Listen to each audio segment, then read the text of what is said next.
Ya es jueves, arrancamos un nuevo programa La Rioja Directo, 2 de marzo, sigue el frío. Tenemos una hora y media por delante con multitud de temas, unos más amables, otros menos, algunos de los titulares que hemos leído últimamente que luego se lo avanzaremos. Pero vamos con algunos, les decía frío también en los datos del paro, ligero frío, ya que La Rioja suma 116 parados en febrero, ya llegan hasta los 14.901 desempleados y en España el número de parados registrados en las oficinas del Servicios Públicos de Empleo ha subido en 2.618 personas durante este mes pasado. Por otro lado, una de las noticias del día y las imágenes del día además, bajo el lema "El campo necesita hechos, las palabras no alimentan", la Asociación Riojana de Agricultores y Ganaderos finalmente en solitario han recorrido esta mañana las calles de la capital, de Logroño, para protestar sobre las condiciones que están viviendo. Reclaman rentabilidad en la agricultura productiva sin dependencia de las subvenciones. Mi compañera Ainara Domingo ha estado durante este recorrido con ellos. Ainara, cuéntanos qué te han contado y qué sensaciones te han dejado y qué demandan también desde esta asociación. Cuéntanos.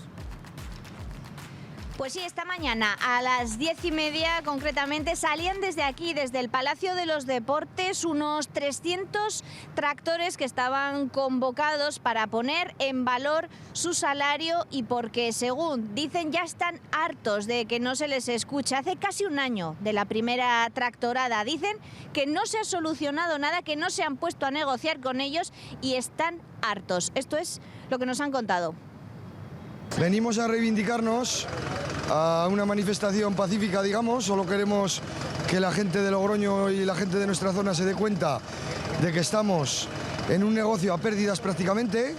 Nos ha subido todo lo que nosotros necesitamos para producir, nos han subido abonos, nos han subido carburantes, nos han subido fitosanitarios, nos han subido jornales de obreros, nos han subido absolutamente todo, cuando nuestro producto vale menos que hace 35 años o 40. Está el uva de Rioja, está tirada de precio y muchos productos de alrededor igual. Aunque nos pensemos que el cereal, por ejemplo, yo no soy cerealista, pero entiendo que hay mucha problemática, parece que ha subido de precio, todo lo que necesitamos para producir ha subido más que el precio del cereal. Entonces, con esto, todos los productos agrícolas se pueden definir igual. Entonces, pues tenemos que intentar que entiendan los gobiernos y que entiendan cómo estamos, en qué situación estamos y que somos el motor y el pilar de la sociedad. Que sin nuestros productos y nuestros alimentos nadie va a funcionar, ni el que está en casa, ni el que está trabajando, ni nadie va a funcionar. Necesitamos que nos ayuden un poco para intentar soportar esta crisis que tenemos encima. Lo primero es que haya más gente en el campo, que estamos quedando 4, porque la gente joven se está marchando porque no ve futuro. Entonces, si no hay futuro, donde no hay futuro, pues la gente se larga.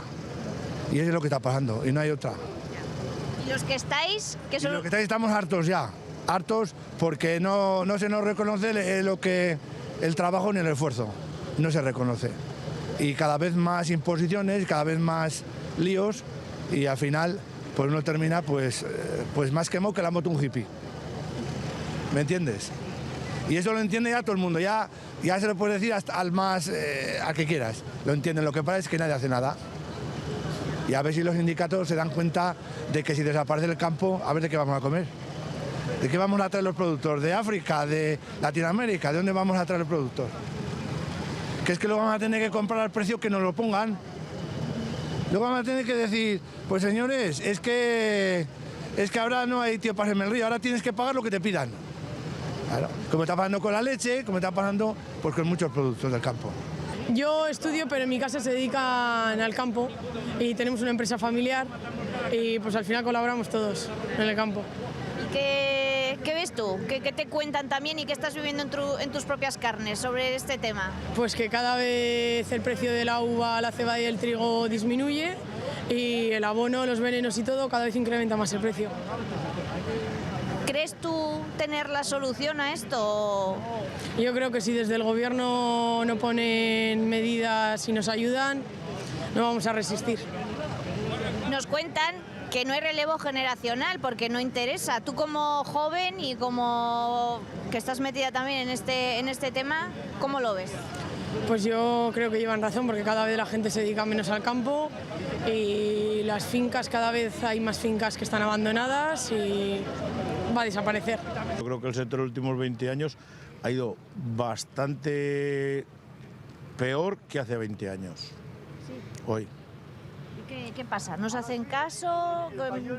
Bueno, caso yo creo que no nos hacen, por no decir nada, nos hacen muy poquito caso. Entonces, aquí o tienes que hacer manifestaciones o habría que hacer manifestaciones igual más duras. Desabastecer todos los mercados, que tenemos poder para hacerlo. Y entonces igual nos harían más caso. Porque ahora mismo nos están contando por ahí el precio de los frutales, ¿no? De la fruta, 20 céntimos, la uva. ¿Esto es sostenible? Esos precios de la uva son insostenibles, porque como mínimo tendrás que conseguirlo de los gastos que tienes en ellas, como mínimo. Pero según estamos y con los gastos que hay hoy ya en la agricultura, que no es como hace 20 años, que los gastos eran muchísimos menos que los que hay hoy, entonces esto es insostenible.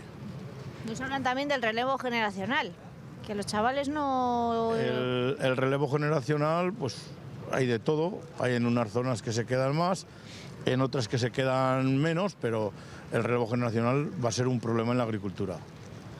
Entonces hay gente, lo que pasa es que las que se quedan en la agricultura mueven muchísimas más hectáreas de terreno o de viñas o de lo que sea que lo que podíamos mover antes nosotros. Agricultor y ganadero.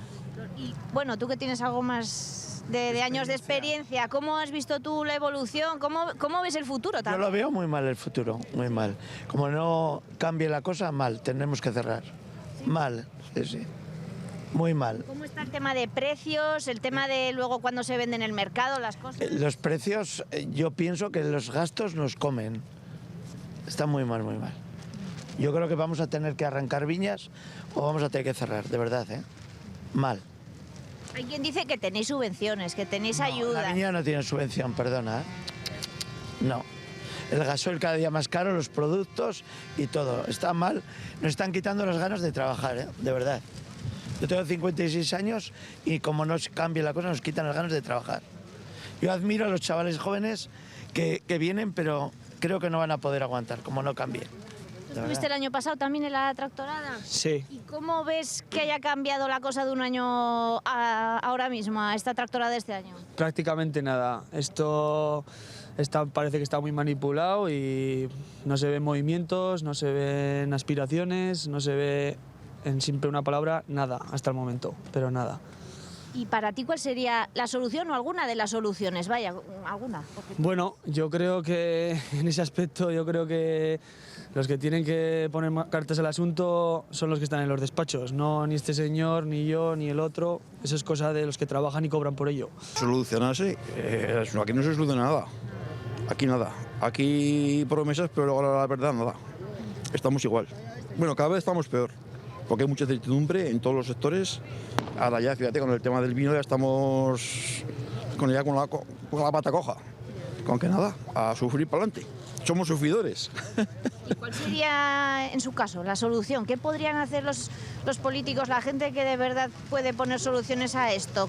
Soluciones concretas, me refiero. A ver, el tema hay que empezar de cero y hay que empezar a ver el sector productor, porque, coño, hoy es a la gente que pagan a 20 céntimos, te pagan la fruta, las naranjas, las olivas, y luego vas al mercado y aquí hay un desastre que dice, ¿aquí qué pasa?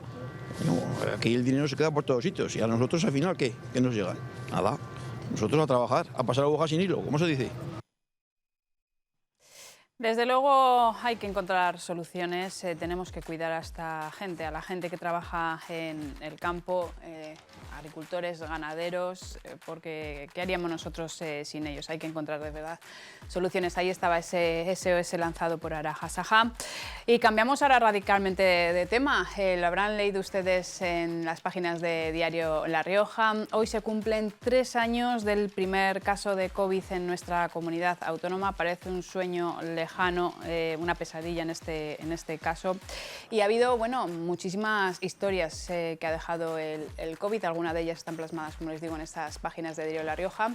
Y afortunadamente, pues muchas de ellas con final feliz, como la de nuestro siguiente invitado, Federico Soldevilla, historiador. ¿Qué tal? Buenos días. Buenos días.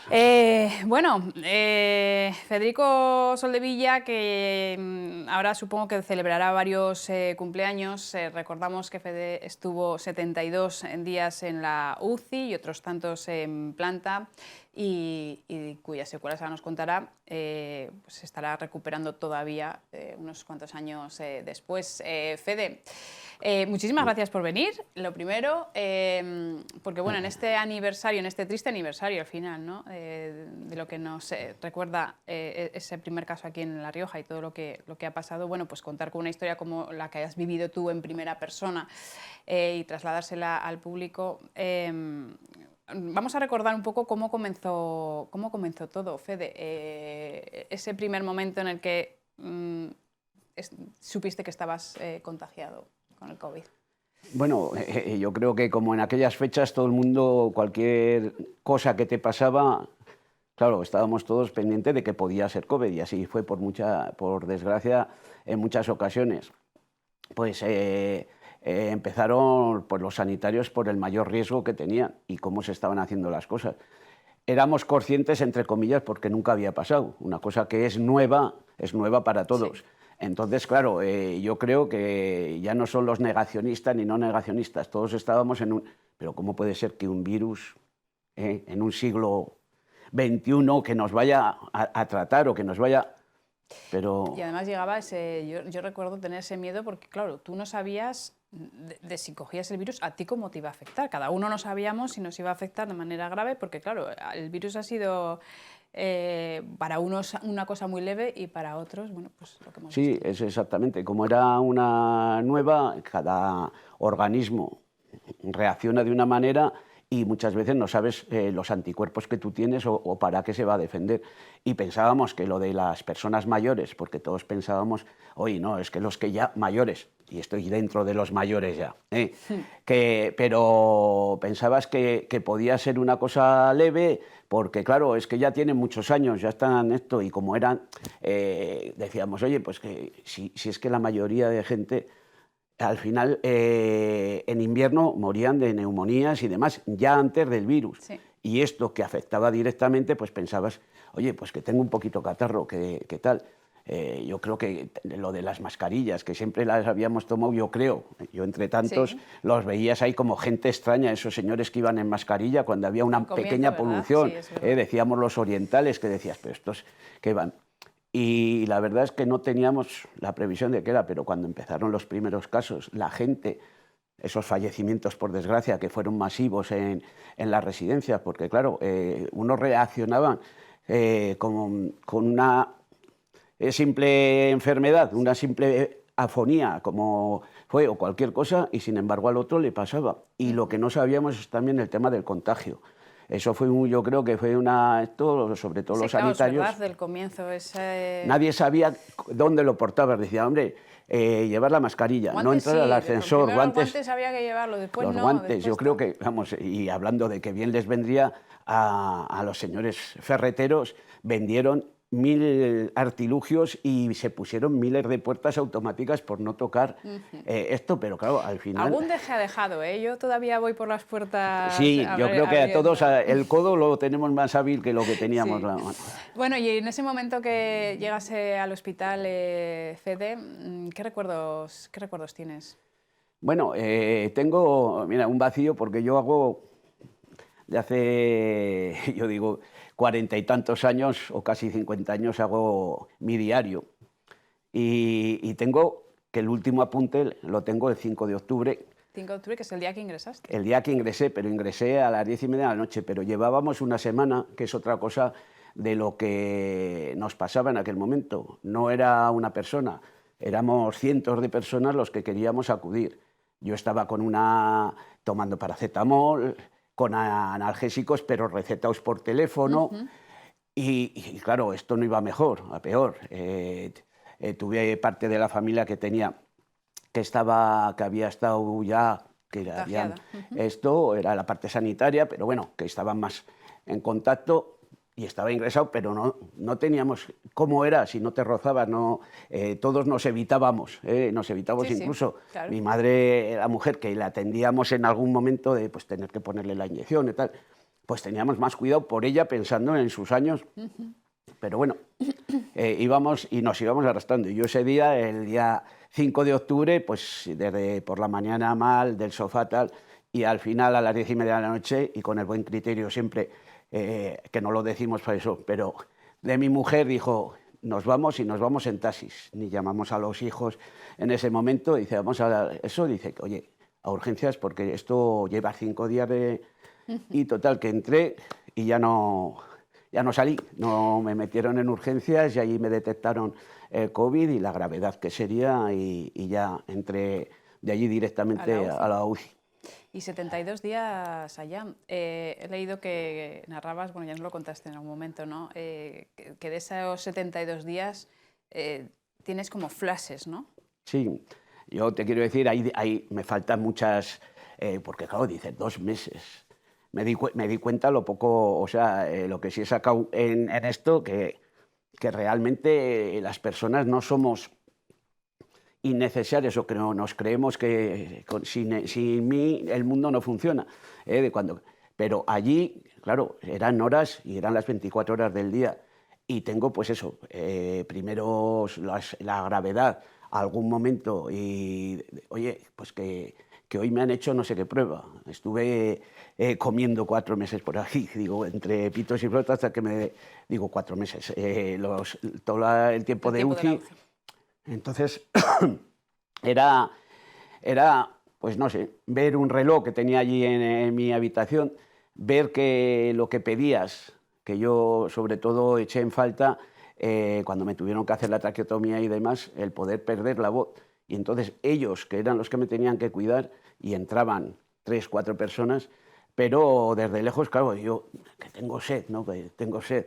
Y claro, en aquel momento yo me acuerdo siempre de que me podían dar una rayita de esas de una inyección, o sea, mojar ni los labios, pero para hacer eso la persona tenía que gastar 10 minutos en ponerse 2 trajes y demás, porque lo peor, y yo creo de lo de la UCI, y en aquel momento que era todo para saber cómo trabajar, era que tenían que coger todas las prevenciones que podrían. Claro. Ellas se vestían con 2 trajes, que en principio fueron aquellas bolsas de basura, que además después los sanitarios me decían, dice, ¿ves? Esas bolsas de basura que están en la basura, que están puestas, esos fueron los primeros trajes. Claro. Entonces, claro, era lo difícil que era para todo. Entonces, pues tengo flashes de eso, de ver a 3 personas. Me acuerdo que despierto, porque claro, las horas, aunque te tengan dormido para que no reacciones, te iban quitando, prueba y error, como decimos, que te quitaban un poco el oxígeno, pero no lo aguantabas, pues te volvían a poner el oxígeno. Entonces eran muchas, muchas horas. ¿Pero sí que tienes muchos flashes? Sí, flashes de ver a la gente, claro, no de conocerla. Después te quiero decir, he tenido la oportunidad de conocerla. Incluso mi mujer, cuando la empezaron a dejar bajar, iba igualmente que todas las sanitarias, las 2 capas, las gafas, la pantalla, y era el hecho de que veías a personas, entraban, veías el reloj, oye, las horas, si van a dar las 4, a las 4 venían, te aspiraban, y entonces yo, por ejemplo, una de las, porque por 3 veces parece ser que estuve, según me han contado, porque es que al final tú sales con cosas, por 3 veces que estuve, pues una que fue, pues como no digerías en condiciones, como un vómito, y me volvió a llevar otra vez a más gravedad, y me acuerdo del hecho de la gente revolucionada intentando, eso claro, estás postrado en una cama, o sea, por eso son flashes, y después ya claro, las últimas semanas, ya casi por su nombre, el primer día... Claro, porque ya supongo que habrá un momento en el que todo vaya mejor, que es en el momento ya que te van a pasar a planta, ¿no? Que esos últimos días ya sí que empiezas a ser... Sí, yo fue una alegría, además que, como digo, las doctoras que estaban encima, todos los sanitarios que estaban encima, se acercaban lo más posible para decir... ¿Qué querías? Porque yo me oía, era el no tener... Tenías un hilito, ¿no? Que te lo escuché. Sí, yo oía, y además metálico, y es que me lo explicaron muy bien, da gusto, porque una de ellas me dijo, dice, oye, si las cuerdas vocales van por aquí y tú tienes abierto por aquí, hasta que no te tapen eso, no puede llegar el aire y que tú te oigas. Y fue un 11 de diciembre, de octubre al 11 de diciembre, cuando después de operarme me pude poner el dedo que me enseñaron y ese día fue una mayor alegría. Además, cómplice con los esos, le digo, ni palabra a mi mujer cuando venga. Y fue las primeras que se me oyeron, aparte de haber hablado con la médico, fue eso de que la quería, porque me he dado cuenta después que no estuve yo solo en esa habitación, que es que estuvimos toda la familia y todos los allegados. O sea, que quisiste que para tu mujer fuese una sorpresa el que te escuchase El que me escuchase, cuando estábamos callados, porque ella seguía hablando, porque es lo que dice. Yo creo que sí que de esta hemos sacado que en la misma UCI, que parece que ojalá no tengamos que ir más que de visita, si algún día nos hacen una de visita, porque eso es un sitio, pero sí que el estar la familia y que tú, porque claro, estás muchos para que te atiendan, y tener a tu familia cerca en un momento dado, la familia te habla y tal, y estás de otra manera. Yo creo que es una ayuda para, sí, que aunque estés para en la un gente. estado como casi de inconsciencia, semiconsciencia, es muy importante tener ahí alguien al lado que te dé... Hablamos también de sanitarios, incluso, sí. sanitarios, familiares, que tú sientas ese... Yo, mira, yo lo que me ha pasado en la UCI, no conocía de verdad la UCI y conozco, por otras circunstancias había estado ingresado alguna que otra vez, pero eso de que todas las personas, desde que se ponían el traje y eran 3 turnos, el que no tenía que entrar a verme para eso, pasara por la ventanilla y haría esto, paréceme, sí, con poner un gesto, el dedo, ¿verdad? era siempre ánimo, ánimo y te adelante. entiendo. Esas son las 2 palabras que yo creo que nos sacó adelante y no nos tocaría. También en el argot que usamos, pues no te tocaba porque estuviste...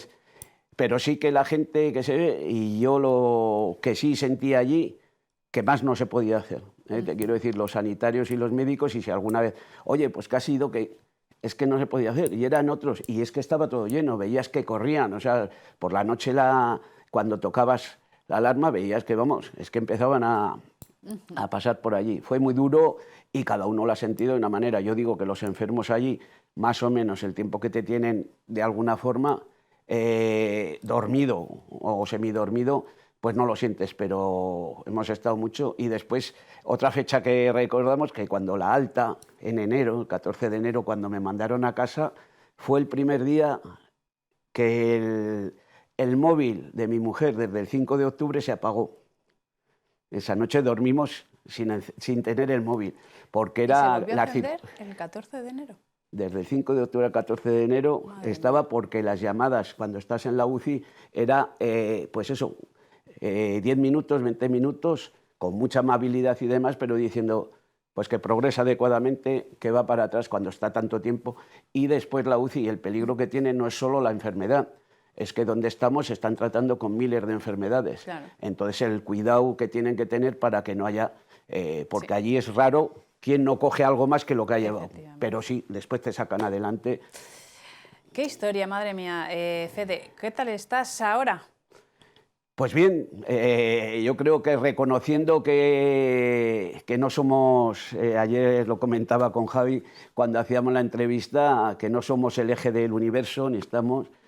que somos poquita cosa, y que un bichito que no sabemos ni cómo es, porque todavía no nos lo han pintado con aquellos dibujos que hicimos todos de esto, pues nos ha podido ponernos contra las cuerdas, y que igual que salió y no tenemos la certeza de dónde salió o cómo salió, que pueden estar, porque además lo que sí tenemos claro, ahora con tanta, sobre todo lo que se ha leído este tiempo, que los virus, igual que todos, se transforman.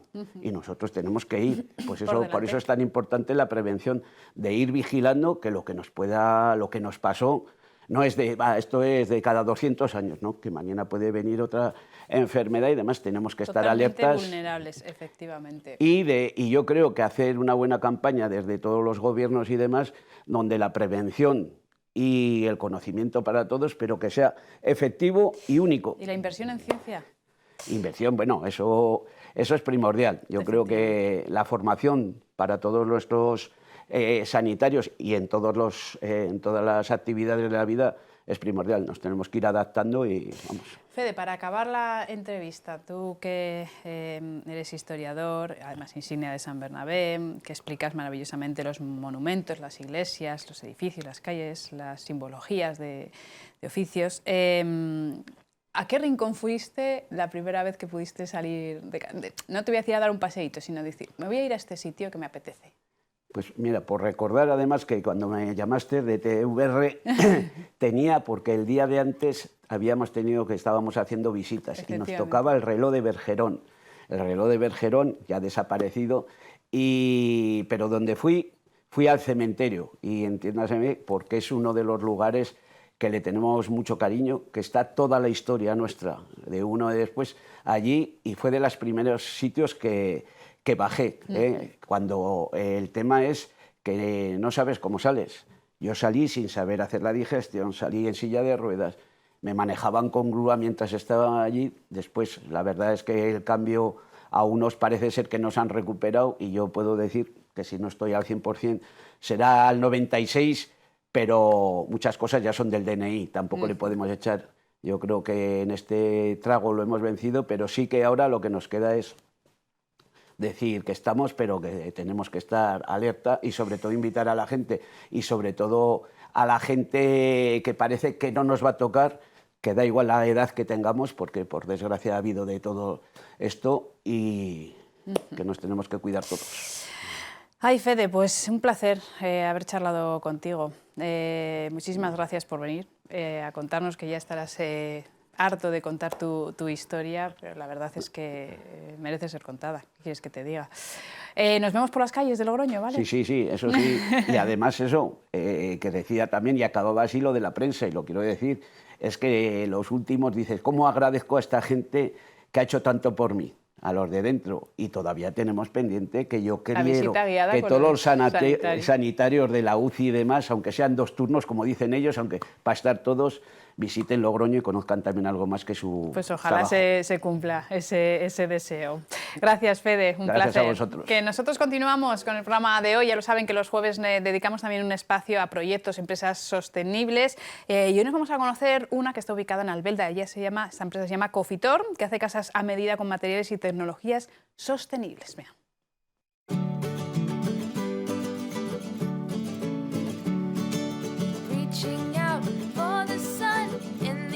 Cofitor es una empresa familiar que estamos especializados en hacer casas industrializadas, son casas a medida industrializadas, pero que ya teníamos otra empresa anteriormente que se dedicaba a inmobiliaria y demás, con lo cual tenemos 2 ramas, la rama de la inmobiliaria y la rama de la construcción industrializada.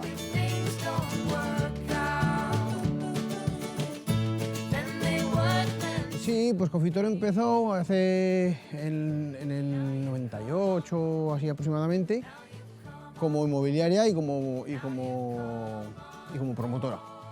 Y luego, debido a la demanda que teníamos en este tipo de construcción y viendo que era un nuevo mercado, empezamos a construir casas industrializadas. Sí, se conoce como casa prefabricada, pero nosotros preferimos llamarle modelo de construcción industrializada.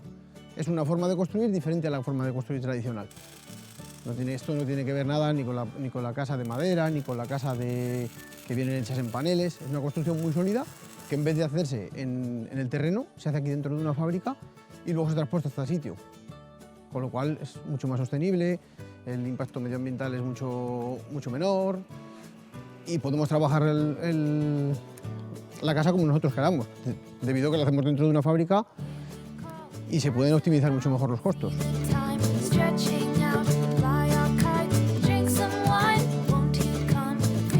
Tenemos las 2 opciones. Hay gente que viene con la idea muy clara, con una casa que ellos tienen en la cabeza, y nosotros se la podemos llevar a cabo y se la hacemos como ellos quieren.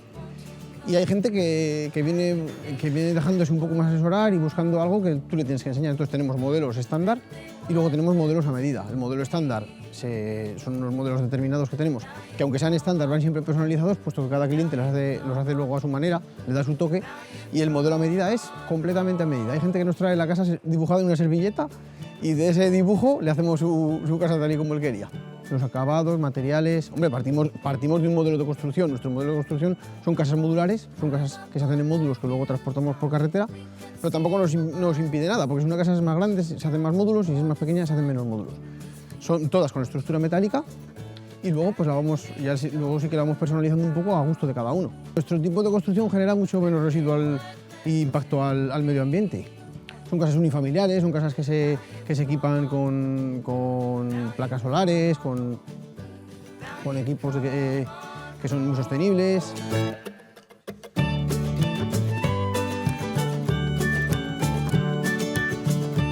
cliente viene aquí como si estuviese en su casa, porque a la medida que se va haciendo la casa, van viniendo y les vamos enseñando los procesos donde vamos fabricando la casa. Es más, les llamamos para determinar muchas veces el tipo de alicatados, de las instalaciones, hacerlas a su gusto.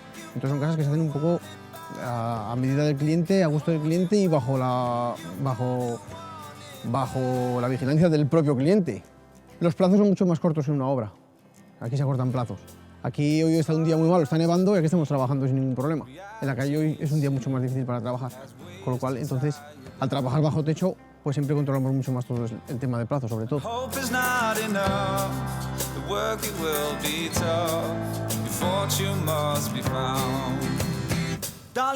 En el 98 empezó la empresa. Las casas empezaron en el 2007, empezamos a fabricar casas. A empezar a construir casas empezamos en el 2007. Antes de fabricar casas sí que hicimos de comerciales para otras marcas y demás, pero luego ya en el 2006-2007 ya empezamos a hacer nuestras propias casas y en el 2008 ya se inauguró este pabellón y esta fábrica donde estamos ahora mismo. Ha cambiado mucho, ha cambiado muchísimo. Antes tenías que convencer a la gente y ahora la gente ya viene convencida y viene sabiendo que está buscando una construcción con una calidad igual o superior a lo que estamos acostumbrados a ver. Joder, los plazos son muchísimo más cortos y luego la calidad de la casa es igual o superior al de una casa de construcción habitual. Estamos hablando de la casa que hace Cofitor, porque en construcción industrializada, en construcción prefabricada, hay mucho, habrá quien lo haga bien, quien lo haga mal y quien lo haga regular.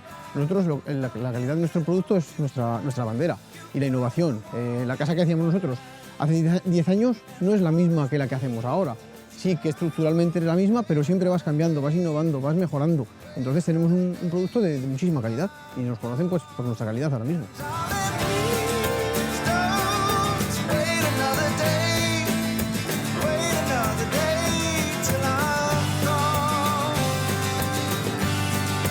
Vamos creciendo, unas 20 personas y luego tenemos también otras empresas que subcontratamos a la hora de hacer muchos trabajos. El precio de nuestras casas es más barato que una casa de construcción habitual. No es mucho más barato, pero sí que son precios que tenemos mucho más controlados. Vale, nosotros damos un presupuesto y lo que ponemos en ese presupuesto es lo que finalmente va a pagar el cliente. Estamos hablando que son casas con una calidad muy alta, tampoco es una casa barata, no tiene que ver nada con otro tipo de construcción prefabricada. Pero sí que podemos decir que somos una empresa que hacemos un contrato cuando el cliente compra la casa y que al final paga lo que pone en el contrato, porque no hay sorpresas nunca.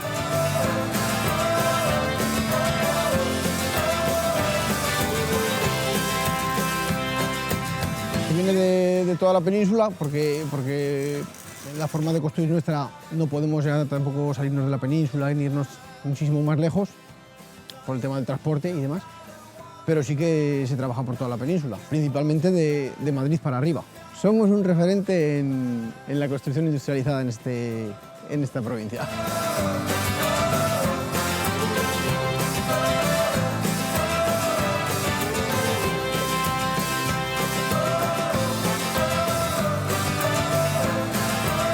Retos, pues seguir innovando, seguir el camino que llevamos, porque es un camino que lo vamos haciendo poquito a poco, pero se van haciendo las cosas bien.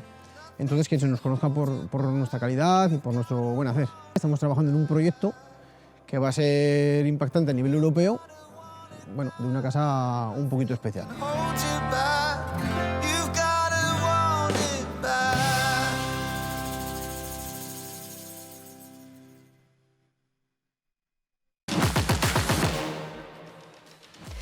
Qué maravilla, de casas. Bueno, ahí estaba, Cofitor. Señores, que nos hacemos una de pausa, que es que tenemos poco tiempo, pero que todavía tenemos mucho programa por delante y por eso mismo, rápida pausa y ahora venimos. Hasta ahora.